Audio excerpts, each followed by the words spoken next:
Today I'm gonna show you how to set up picklist dependency in vTiger 7.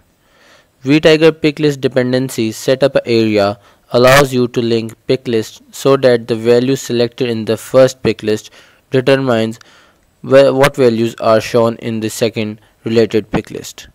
For example, in this view of organization record, there are two fields, industry field, which is the source field or first field, and type field, which is the target or the second field.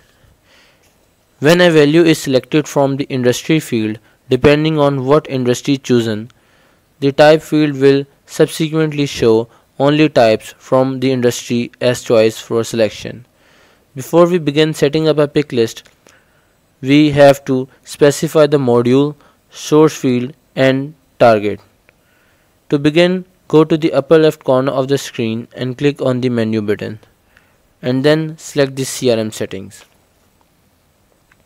From under the configuration drop-down menu, select picklist dependency. Here click add picklist dependency and select the module where picklists are located, the source field, which is the upstream field, and the target field, which is the downstream field. This will prompt a table to appear with various values.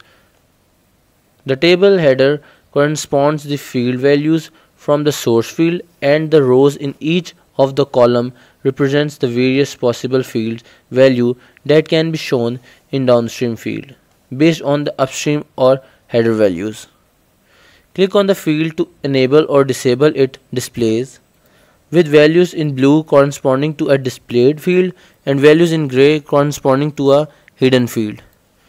Once done with the configuration, click on the save button. Thanks for watching the video.